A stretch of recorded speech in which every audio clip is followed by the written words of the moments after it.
Karma flex pick, either to win the 2v2 or go to mid lane for Kuro, and then of course you could go into something like the Jinx, which has been one of the Kramer's secret picks so far, so they don't want to deal with those hyper carry compositions. We'll go back to banning the prototype though, and that is the Rakan from Tucson. We have many, many teams, and if you look at tier lists, Xayah almost always is the ban if you want to deny Xayah Rakan. When it's Tucson, when it's Afreeca, you ban the Rakan. He will play it regardless of the AD carry. So that big engage tool removed from Afreeca Freecs. Afreeca first picking the Tahm Kench. You can see the amount of priority they have on that pick after banning it here second. Of course, they do not want to give the Olaf to Peanut. You cannot give that champion to the Sky, so they do ban it out. But that does mean that Kingzone gonna get that flex pick and the Scion to start things off. Feels like a month ago, and Kingzone with the team to show us mid lane Scion again. So this is a very interesting flex pick here. Could represent Khan moving away from lane priority, or BDD looking for some tankiness in the mid lane and potentially something like the Kog'Maw. That's the pick they usually go with AD carry if they're going to be going for a high damage AD carry and a mid lane tank. It's going to be a first round Alistar coming through from the Afreeca Freecs. They are very much reaching for their support picks. It's another playmaker though for Tucson. It makes sense. The playmaker for Tucson, the initiator, the one he got the super flashy play, the engage onto death in game 3 when they won in the semifinals. You ban out the Tahm Kench to allow that pick to come in so early. You secure it away from Kingzone. Certainly some playmaking has to come out of Tucson when you prioritize the Alistar this early. Even though the Scion pick was confident, you can see the players taking a lot of time to decide. And again, Kingzone are ignoring what got them here and going for something new. They are sticking with the Kai'Sa priority. It's going to be the Morgana support coming through from Gorilla. A lot of Gorilla's standard is taken away, and he doesn't seem to want to Braum into the side of Afreeca Freecs, so Braum falls through picks and bans a second time. Remember that Afreeca drew a Trundle ban in game number 1 after they banned Nidalee on blue side, so it'll be no surprise to see Spirit return to this pick, and of course it answers a mid lane tank as well if they are going to go one threat and have this mid lane Scion come through from BDD. The second that Trundle got hovered though, Gorilla had a very sneaky smirk on his face. Again, when you get into finals, you got to be careful with the pick ban. I want to see if maybe they're baiting something out with that Trundle being picked. Let's jump into bans for phase 2. Nidalee gets taken away again from Peanut after they skipped the jungle pick in the first phase, and no more Anivia for Kuro. Nidalee is of course the big pick into the Trundle that can win very hard. The disengage doesn't come through from the pillar. It's Tucson's Papa. They're on the right side. I've got a Papa. Tucson's also got a Papa that came down tonight. Everyone's got a Papa, it turns out. So happy to be here. Also front row center is a Jace ban is going to be drawn from the side of Afreeca Freecs. So Kingzone won't be able to have Khan onto the Jace. Interesting things to remember here is that, okay, it could be a jungle attention here, but consider also that the Jace mid lane is seeming less and less likely to come out through all of this. The Gnar is banned away. You see the Anivia ban. Another reason that we see Anivia ban is Anivia does very well into one threat comps by being able to wall the tank line away and stop the DPS from doing damage when those sort of things are happening. But speaking of front lines, maybe we're going old school for Keen. Very, very interesting. They choose the Maokai here. No Ornn. You know, we've been talking about Ornn a little bit before this cast started, how it's very safe, could see it a lot in the top lane, but Afreeca just totally skip it. Maybe the genius of the coach is seeing something with the composition of Kingzone. They say, we are going to prioritize Maokai into these first 3 picks. And now Kingzone, the ruse is up. Are you going to be playing purely into one threat, which is what Afreeca seem to be assuming with this particular situation? The Anivia ban suggests that Kingzone want to play heavy on tanks. We'll see what the final choice is here. They could rewrite the script, but they don't have the Jace to attack the Maokai. So how much will they play through topside? Will it be the Scion? Will it be something different? Turns out they are going to be going tanks. It is going to be all about the Kai'Sa. And the Cho'Gath priority, a pick that Khan hasn't necessarily been able to show much on. Again, Kingzone showing us something different. It's going to be the mid lane Cho'Gath or the mid lane Scion. We'll wait and see. As Afreeca Freecs, they flash the Yasuo. I don't think it's Yasuo time here. Lots of Yasuo flashing. Someone call the police. But the stadium getting really, really hyped every time it gets flashed. Don't think we're going to see it. Of course, the Rise being hovered here. Is it going to stay on the Rise? into it. No, gets switched up right at the last second into Galio. So Galio versus Sion in the mid lane. Could also be Cho'Gath mid lane, because Feast actually can make him pretty accountable in a 1v1 laning matchup. But given what they've played this season, you are expecting BDD to be on the mid lane. Sion, it does allow them very fast roam as well. What if the Banner of Command is going to be out early in this game as well? Super heavy emphasis on tanks. Super heavy emphasis on AD carry play. When 20 seconds rolls around, we will know if it's mid lane Sion or mid lane Cho'Gath. We're getting very close. 2 seconds left. Let's see what they decide on. Okay, the Cho'Gath is going to stay up in the top lane. Very interesting drafts coming into this one. I wasn't expecting us to go back into the super macro-y, you know, all the tanks in the front line with some hyper carries, 1 damage threats here, but certainly has changed. Things certainly can get weird once you do get into finals. People trying to counter each other, pick bans getting strange as you go along. So I really want to see where these teams want to go with the compositions they have chosen. Kai'Sa as a tank buster is something that can happen, but making it happen can be so tricky with her short range and the fact that she often is cheating into less than 500 range with using the supercharger and the ability to reposition with the killer instinct and the invisibility when you get that evolve. Whereas Kramer can go back to the build that we criticized him for in game 1 against KT. You're going to have a lot of time to get 6 stacks, so Rageblade into Infinity Edge is a very viable build when the tankiness on the enemy side is strong. They also have the Galio and the Global. The early game macro is what defined game 1. I think it's back once again with a vengeance in game number 2. Certainly is. Going back to what worked. Let's see if it works here. Jumping into game number 2. King's Zone versus the Afreeca Freecs.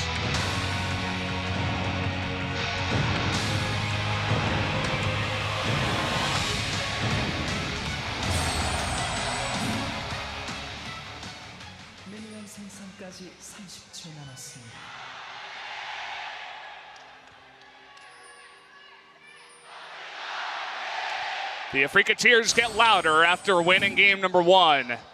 Certainly things can be looking towards their advantage. We were not expecting King's Zone to go down in game number 1, let alone to lose a game. A lot of people predicting 3-0, but that's not going to be the case tonight. Tucson, he's already having a bit of fun. He gets back onto his good old Alistair. We're going to be looking for some big plays from him tonight. And we've all been hitting that cowbell about Tucson's play so far in the spring season. He doesn't need gimmicks. He has been so consistent. One of our MVP leaders. I'm going to face check Keen and take a bit of damage, but it's going to be uninteractive. And Valdez, we have 7 melee champions in this game. The ranged AD carries and Morgana, who's about half a ranged champion, given how short her auto attack range is. Safe to say that the siege in this game is abysmal on both sides. Better for Afreeca, just because they can put down a pillar and there's more range on Varus. While there may be turret damage, getting to the turret without winning a team fight is looking impossible. Yeah.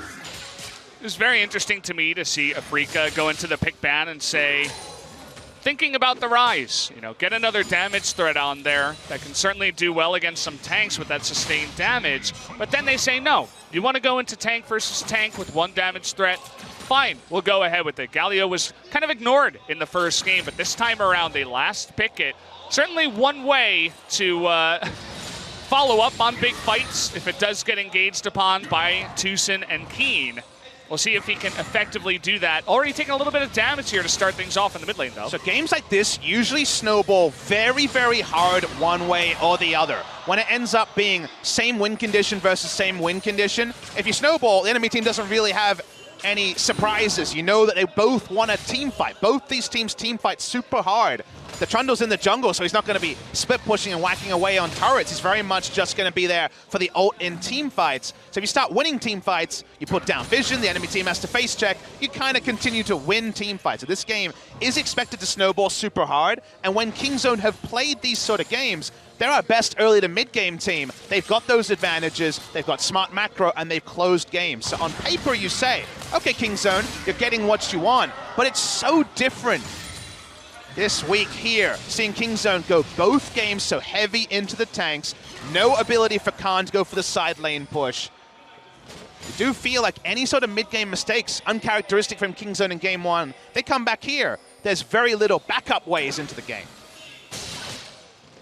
I think there's going to be a little bit more pressure onto Peanut to find some ganks in this one. I'm going to hold my thought. The big engage down here, level 3 to level 2. Gorilla does get the Black Shield down, but so much damage coming out here. Can they get that last couple auto attacks? No. Gorilla going to save both of his summoners as well. Just walks away from that one.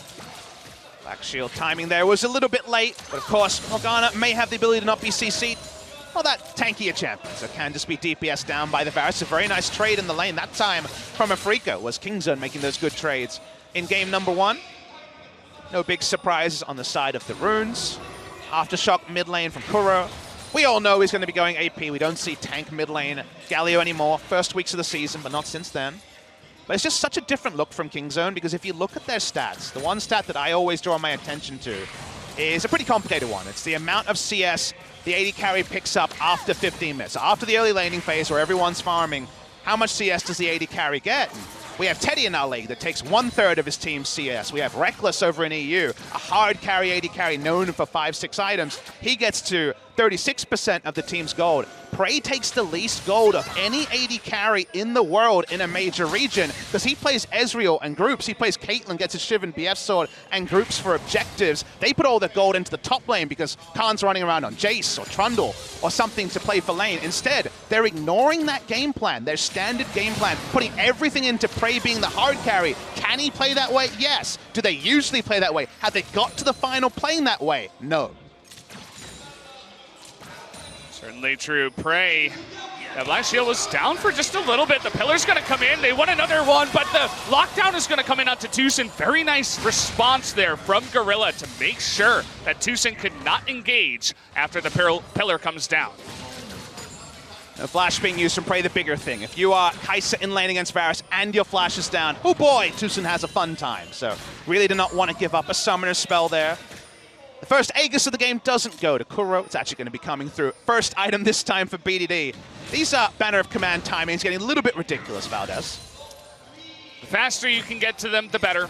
It's a very strong item. Aegis gives you those defensive stats in the lane, makes you basically unkillable against your lane opponent. And then you get Banner of Command against the Galio, who does a lot of magic damage. It's going to be hard to stop that. Galio, Maokai, Varus is mostly magic damage as well, unless it's going to be IE second item coming through from Kramer.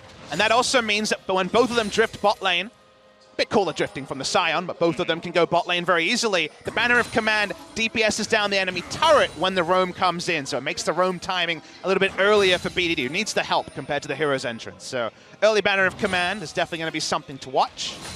We saw Alistair on the back of mid lane go for a bit of a walk. He goes for a bit of a walk, but that ward lane, or the lane ward rather, from BDD spots Spirit, so they know exactly where he is on another ward actually. So they're thinking about an engage onto him. Peanut's still level 5, and you got a level 6 Galio right next to him, but they're trying to line up this stun. Nice ward there from Spirit, reads it. BDD leaves the lane, they see him go there, they're like, okay, not going to go into that river. That's a veteran play. Very, very safe ward. They probably had the ping out of the deep ward a minute earlier. He had a pretty good idea there would be vision down, and just goes for the most shallow ward possible. In a tank versus tank game, that's one of the most hype moments we've had in the first 6 minutes, sadly, guys. So yeah, that's definitely the one you need to react to, because otherwise, well, we have like versus like everywhere with our first and second team in the regular season. So interactive gameplay, that's at a bit of a premium. Yeah. I mean, shout outs to Spirit to be able to be in that mindset, to know what's going on. Seems like he's had a pretty good series so far. He's been mirroring Peanut very, very well so far. Could really do a nice job in this game by mirroring him as well. The second that Sejuani wants to engage, you could just drop a pillar down and stop the engage from happening. But so far, they've just been avoiding each other. Trying to engage now onto Khan, but there is a ward to spot out Spirit here. So that does get stopped in the end. Teamfight execution in an even game is going to be really fun to track. These teamfights will be extended because everyone's tanky. Both teams have a secret weapon against big tank lines. Easiest one to see, Trundle. He ults the tank, he takes his resists. Varus tries to DPS him down. 5v4 with very similar team comps, you probably win. Very simple one there on the jungle Trundle. The one on Kingzone is the one also we talk about all the time with Cho'Gath, is that Cho'Gath's face does a great amount of true damage. You face down the frontliner that's in the face of your AD carry, he's suddenly at half health, whatever resists and tankiness he has, and then you take him down. So the fight should snowball very hard. Both of them have a tool to win in a very heavy tank lineup on both sides. That means if you both have similar tools, it's a lot going to be about execution. It's a lot going to be about wards. And also the snowball here. The vision line was the big winner, making Skarner so accountable in game 1. Great job by Afreeca Freecs in that regard. Right now, as you'd expect at 8 minutes, very neutral in game number 2. Yeah. The only real big stat that we're seeing in terms of CS is that the mid lane going heavily towards BDD, but also Peanut about, I think 4 camps, 5 camps ahead right now onto Spirit. So doing a nice job of getting ahead. Sejuani's jungle clear is famously very fast and also has all that CC, very tanky, part of the reason why she's so high tier. And so doing a good job there as well. Really surprising. Spirit's gone Tiamat Rush. We don't see this really in high-level play. You don't see the Titanic Hydra jungle Trundles much anymore. So he's actually gone power farming because he's been putting together his items a little bit later. Only now we'll be able to clear the camps as fast as possible. Just Cinderhawk into pure tank is usually the choice, but I guess when we got bruises everywhere and with the extra tank compared to the Morgana support, we will actually see the Tiamat come through from the Trundle. Certainly helps out. Oh, a bit of an engage here as Gorilla wants to get on top of Tushin. Just going to pop that ult. Gorilla going to be ignited here. Has to be so careful. There's the blast. Does miss the stun, though, but now that leaves Prey in a little bit of trouble in the end. Looks like Afreeca will win the trade. Trying to do that extra damage on the backside. Prey going to eat that piercing arrow, but does not die in the end. Afreeca getting a nice trade in the 2v2. A lot of mind games between the AD carries. A bit of false bravado being shown by Prey in the end. He's very, very low. They're staying in lane, which is already suspicious for the side of Afreeca. We know that Peanut's bot lane. Yeah. You notice that Spirit already heading down into the bottom lane, but they're just going to respect it, go ahead and get it back. Worried about Kramer, though. He's staying here all by himself. You got to be careful. Flash up on Peanut once that engage. Trying to read the flash here. Can he do it? Wants to get the first stun. There's the flash, but the engage comes in from Kaisa. First blood from Peanut. He is going to lock it down. Kramer, bit of a mistake staying way too long in that lane. Will give up the first blood. Even though they knew about it, even though they suspected it, I'm sure it was pinged out by Tushin as he backed. They took the risk anyway. Peanut hits everything, and Trundle, even with the early invade and the early rotation, couldn't be there fast enough. Big kill for the side of Kingzone.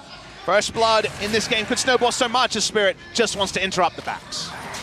Certainly is going to be so important. You want to be proactive when you're getting 2 similar compositions, just like you were talking about before. Whoever gets the advantage and gets ahead is going to be very happy in this type of game. Let's take a look at the replay. Prey knows that there's the ability to go in here, and Peanut waits his moment. We know with Alistair gone, Kramer had a very heavy expectation that Peanut would be there. Peanut doesn't blow the ultimate until it's guaranteed. The flash timing from Kramer is actually really woeful. He had a lot of options there. Yep. He tried to play the mind game, it doesn't work, and the Trundle not in position means the kill does go the way of Kingzone.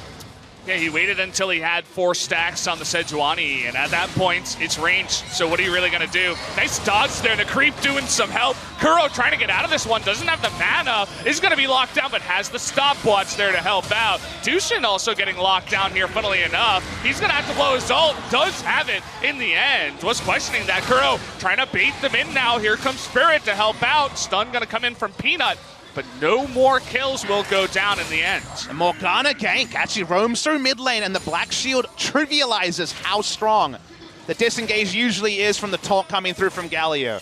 In all of this, Prey has got a huge lead in items. It's most of a Rage Blade compared to the completed Rage Blade on patch 8.6 before the extra gold is required to complete it. Aris does finish it now, but a bit of extra laning time for the Kai'Sa. A nice roam comes through and gets some summoners. Kingzone get the sort of lead they were looking for in game number 1, this time in game number 2. Yeah, certainly is going to have the lead in that lane after the beginning of this game. The lead in the game going over to Kingzone. Already about 1,000 gold up just in the CS and the first blood advantage that they do have. Another great Drake starting this one off, the Infernal. Peanut returning to the bottom lane. Wants to get that flashless Kramer if they can. Would be an easy turret. Dragon, some objective will go to Kingzone, and they would win in the early game. Usually Tushin is all substance over style, but then he just actually hex flash to get the auto attack in to give the minion gold over to his AD carry. That one was style over substance. This early game, a lot stronger for the side of Kingzone. We already mentioned in Champion Select, when you have very like-for-like comps where the siege is so woeful on both sides, it needs to be about the team fight. When you get early kills, you should also get a vision lead. You should also start fights when you want them. And that means that Kingzone have this sort of ability to run the game that was never available to them in game number 1. Khan getting aggressive here, trying to steal some Raptors. We talk about min-maxing. Is he going to go down here, though? Very, very tanky. There's the stun into the Maokai ultimate. The pillar eventually going to come down. Forces that flash in with the flash. Now from Spirit, trying to do that damage. He's losing tankiness. Down he goes. Now the Galio going to follow up onto BDD. Looks like they're not going to bite off more than they can chew. Here comes Gorilla with the first roam. Also has Prey. This is about to turn into a 4v3. And now getting stunned up is Kuro. Launching in is Prey. That is going to be a dead Galio. In the end, kill goes to Gorilla, and now they will have the advantage in the mid lane push.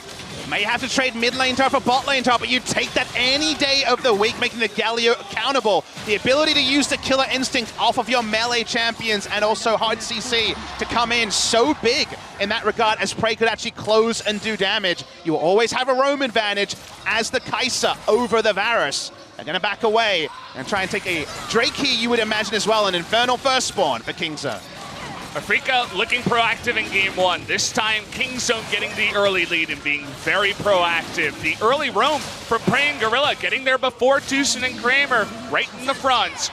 Able to follow up, get the mid lane, first blood turret, and then the Infernal Drake. Kingzone, very strong early game after the way they played things. Looking good in game number 2. It's pretty much the converse of game number 1, where they didn't have control of bot lane, didn't have first rotation. We mentioned this is World of Tanks, and in World of Tanks, in League of Legends, I guess this time, what we're watching here is 3 is better than 2. There is no damage between the 3, but they make Khan accountable. They take him out. They also have the Galio ultimate, but Varus stays in bot lane. The roam comes through, and the Kai'Sa's the big reason they can win this fight. You notice the plasma is applied by the teammates before Kai'Sa can get there. She can gap close. She has the Rage Blade. They get the answering kill and the first brick in the mid lane. Right on top there, you notice that Afreeca, they knew they were in trouble. It was called out on the comms. Hey, Prey and Gorilla are coming into the mid lane. You need to back right now. But there was just no escape. Peanut perfectly done denying the back. So many stuns, so many CCs out of that Sejuani, really working to help create those kills. And there they go from there. So where does Kingzone go from here with their lead? Looking into the bottom side once again. All the summoners are going to be up, so it's going to be hard to really get this 2v2 kill, but I guarantee the junglers are going to show their face in the bottom lane once again. A defensive vision bot side as well as mid lane. They're just going to try and straight up gank mid. Okay, we got Khan in here as well, and Kuro going to be knocked up. Not much that he can do. Should have a feast coming on in, and there's just no escape for him. Tries to Hero's exit out of this one, but cannot do that. Down he does go. Pretty bizarre use of the ultimate. He might have got the call that the feast was on cooldown from Khan, but regardless, was never going to make it away from that one. And now an important playmaking tool is used. That's like using your Shen ultimate when you're going to die and getting no value from the reposition either. Kingzone have control of bot lane. Bit of a mistake from Kuro, and now they can make this play work as Kuro, 10 seconds till he can TP. Spirit in position this time around is going to deny another gank coming out of Peanut, who has just been camping. He set up a tent down here on the bottom side saying, well, it's going to be hard to gank the Galio, certainly going to be hard to get on top of Maokai. Might as well go where I can get some effective ganks onto a Varus that doesn't have the help of Tom Kench in game 2. Mid lane priority into the bot lane room is available. 3 control wards are there for the Scion to drift bot lane and try to potentially make some plays. They just straight up ganked mid, as we saw. Free roam coming through for the Cho'Gath. If you got more tanks on the screen at this point in the game, especially if the damage dealers aren't there, you're going to win out, Valdez. And so far, the first rotations that were Afreeca's in game 1 are Kingzone's in game number 2.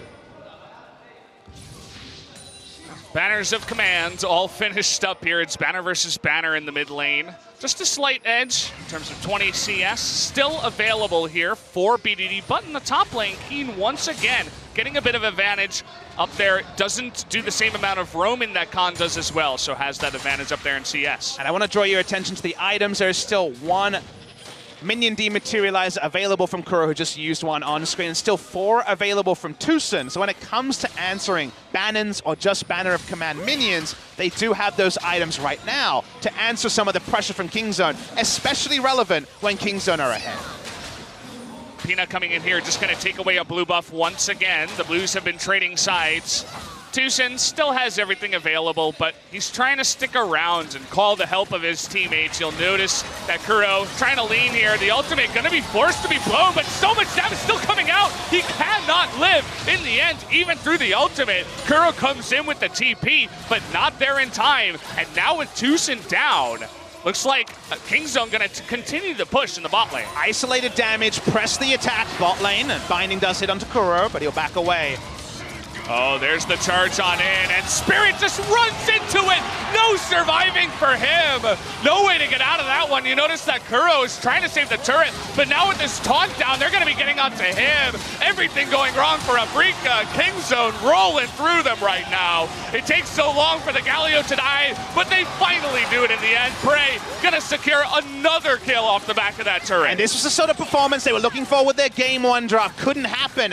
They reassess, they go back to something that has worked, which is BDD on this mid lane Sion, and they don't need Kog'Maw anymore. The Kai'Sa is making mincemeat out of the front line. Kramer doesn't have enough damage yet to actually get going and even get Rage Blade stacks to get zoned out on the back end. Kingzone this time have the priority, and Kingzone are ruling the mid game of game number 2. So you think, hey, I'm an Alistar, I got my ultimate, I should survive, but it's just enough damage that comes out of the 4 of them. It's 4 members, and you're not even level 11 yet. You got to be careful with that. Gets killed under turret, and then the rest of Afreeca stay. Galio pressed the attack pretty high in this particular game because he will be able to apply it to so many members. The Hurricane probably going to come out as well. And then, honestly, Spirit thinks he's sidestepping this Trundle, isn't. And that was very, very poor on the back end to snowball even further forward Kingzone DragonX. It's just one unfortunate play into another. Kingzone saying, this is our turret, give it to us. And Afreeca say no, and unfortunately that was the wrong answer in that certain situation. They had to give that one up. And unfortunately for them, it does mean more kills. So only 20 minutes into the game, Kingzone this time. This is the Kingzone we were expecting to see in game number 1, expecting to see in the series, showing up to play in game 2. And if the Black Shield timing is on and they're able to disengage Maokai or Alistar CC, this Hurricane Rage Blade is going to murder the front line of Afreeca. If he has free time to auto, there is nothing Afreeca can do. And the Black Shield can have so much value here. Going to take down the Drake themselves. Rage Blade's a pretty cool item on the Kai'Sa, it turns out.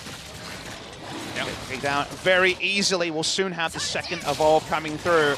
Right now, isn't going to be focusing on Q Evolve. Usually that's what we see. Essence Reaver into Rage Blade is largely because Essence Reaver plus the pickaxe is the 100 AD. But no sign of 100 AD yet for Prey. Yeah, just waiting on that. Gonna rely on her auto attacks and overall team fight damage instead of that Q damage. See what he can do. Definitely ahead in the items, sitting at 2-0-3 compared to Kramer. Look at what he picks up next. Executioner calling. He's saying, okay, no healing for anyone on the side. None of those tanks gonna get any healing from the side of Afreeca. There's a lot of sustain on Afreeca. Maokai and Trundle built into their kits. The Alistar situationally as well. It's also a snowball purchase. He feels really good about it. And honestly, maybe it's time to amp up the Grievous Wounds, go into the armor penetration, get that Last Whisper into the evolution here. The Mortal Reminder certainly wouldn't go amiss against all of these tanks. It up, Prey well ahead in this game. This time Kingzone are pushing forward, and Spirit is the one who's going to be a little bit more ambiguous. We have this crawl here from SpoTV just seeing the item timings a minute plus earlier at basically every juncture for Prey.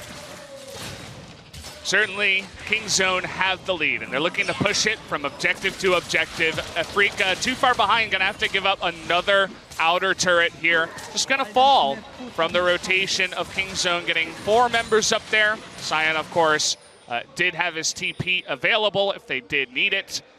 And what is next? We saw Afreeca with their lead on the blue side. They were able to get the Baron at about 25 minutes with a bit of a rush and their gold lead. They had the composition to do it with 4 tanks on the side of Kingzone. It's going to be a bit harder to do that. They do have the Kai'Sa, of course, for some of that damage, and a Mountain Drake. We'll see where they go in terms of getting that Baron. Of any one champion, I would say Kai'Sa is the one who does the most damage to Baron in this game, so that's already a one thing. They also have excellent Baron secure because they have the Smite and the Feast available. Also, when it comes to Baron teams, we also like to talk about the turn from the Baron.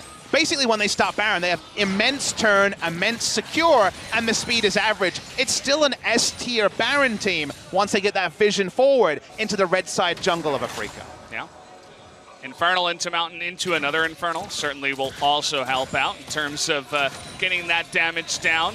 Bit weird to see that the investment here from Kramer, second item, is not the Infinity Edge. He wants to get as much power earlier. He's able to get an earlier item completion, but it's not into the Infinity Edge. It's going to need to puncture through the front line. It's the much safer choice of the Rapid Fire Cannon. Rapid Fire Auto isn't going to be chunking anyone on the side of Kingzone, and the chunks from Prey are already massive. Running into no vision, Tucson had to be the one to throw down the wards. Pillar this time to help out with that, but Kingzone already getting to work denying all of these wards in the red side jungle already. And Kingzone already know where their bread is buttered. It's Mikhail's and the Black Shield from Morgana. They know that if they're not able to tussle into the Kai'Sa instantly, Prey will win the fight. Ultimate's coming in. They're going to engage here. Keen and Spirit trying to get in, and no escape for Keen as he gets chomped down by the Togoth. The Q not going to land there from Gorilla, but they get a very important member in that top Maokai. With that Mikhail's and Black Shield, there is no ability for Afreeca to put down wards because the collapse will come down instantly. They cannot lock down Prey, and Prey will kill them. It's time for a second kill. It's got to be someone to face check. This time it's Tucson again. Has to blow his ultimate and his flash to get away from this one. And now what do? Still no vision, and still Kingzone saying, let's bait it again, we might as well. And there's almost no cooldown on this. They can do it again and again. Here we go. Spirit gonna be the one this time. The Subjugate coming in, but it's not really gonna help him. Too much damage coming out from 4 members. Getting a look at this side lane fight, of course, but again and again and again, Kingzone biting off piece by piece from Afreeca. And you know, Kingzone gonna give you promotion, S+ tier Baron comp. There is no counterplay, there's nothing you can do. If you face check, you die. There is no cooldown on their ability to turn. Pick into Baron. Nicely done by Kingzone. The Baron damage gonna take a while because the Togoth's gonna feast it eventually. Kingzone get the Baron. How about a red buff as well? Min-maxing to the max. Coming in here saying, you don't need my damage. Let me go ahead and steal the red buff. They saw that coming. And so they do take that one away. Now what do? You got an 0-1 Varus who is slowly working towards that Infinity Edge, but can't come soon enough as Kingzone beginning to run away with this one. Well, let's return to our expectations. The comp does the same thing. They both can only team fight. There is no real range in the game short of one Varus auto attack to siege a turret, and they have a lot of engage to respect. So you team fight and lose, honestly. It's time for the honorable loss here, it feels like, for Afreeca. The gold lead is massive. The Baron is there. It needs Kingzone to make a big mistake for Afreeca to really outplay them, unless Morgana is curiously nowhere near the Kai'Sa. Yep. Gorilla's going to be right on top of Prey the entire game, and you'll notice that we've been saying, 4 tanks on the side of Afreeca, but Kuro mixing up the build after the Banner of Command goes into Route of Ages, into a Fiendish Codex. I guess they feel like they need a little bit more damage to burst through all of the help that Prey is going to get. If you can get 1 Q onto the Kai'Sa, if she's out of position, maybe you could come back in a team fight. And the stall is actually there because, remember, there is a Baron buff, but they don't feel strong enough to turret dive. They have to respect the Galio. If Galio ults on cooldown, maybe you play around with dives, but with the ability to answer Bannon minions so easily, still 3 stacks of the minion dematerializer, actually growing the lead in terms of structures. Oh boy, team fights, Kingzone's ready to go. Getting Afreeca to show up to a team fight, that's the tricky part. Yeah. Well, Khan just ignoring Keen. This is eventually what happens when you got a Cho'Gath that's ahead. They don't necessarily need the siege for the outer turrets. Kramer goes back home. He needed more items to help out with this clear. And unfortunately, that means they are going to lose 2 turrets at the end of the day. That was a beautiful timing on the Black Shield as the animation started from the Varus. Very nice there from Gorilla. Not normally something you compliment, but that was on point. Nicely done. These guys have immense focus now that we are in the finals. I'm sure Kingzone kicking themselves for that game 1 loss.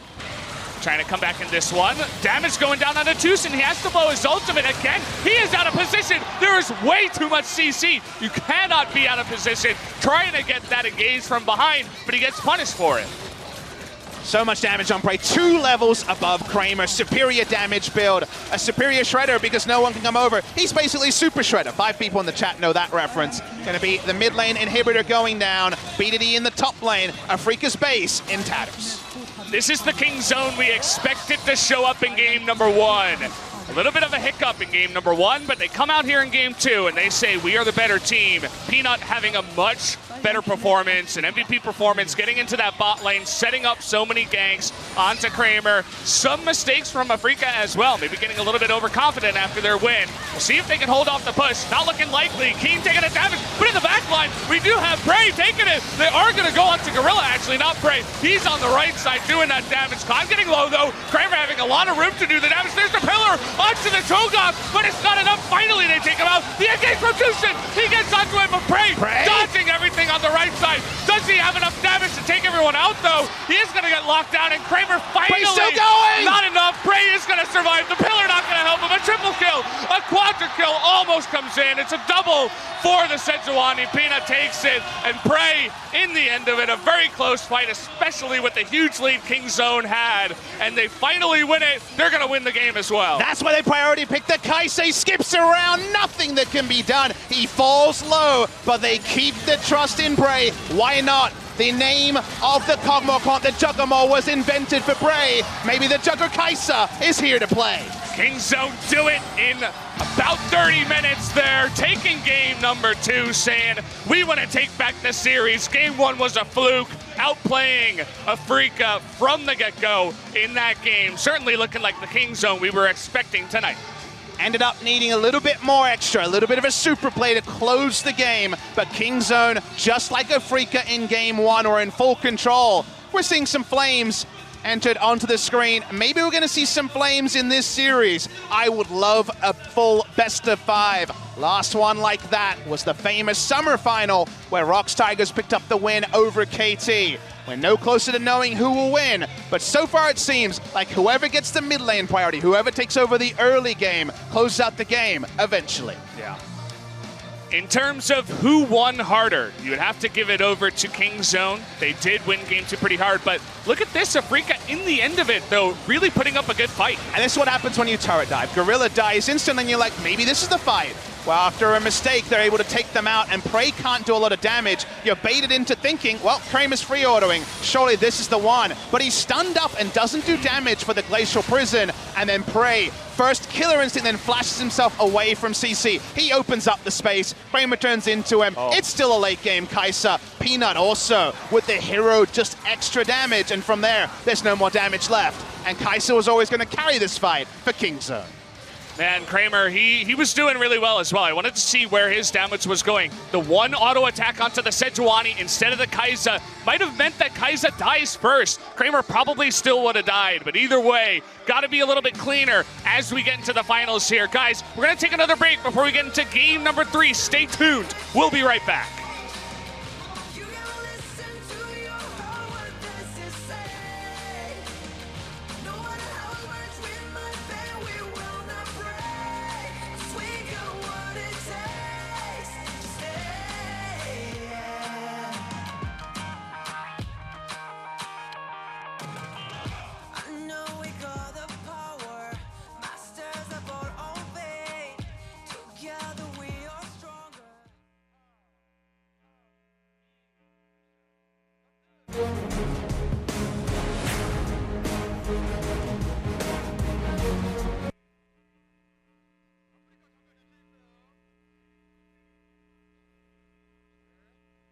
LCK spring split. 10 questions.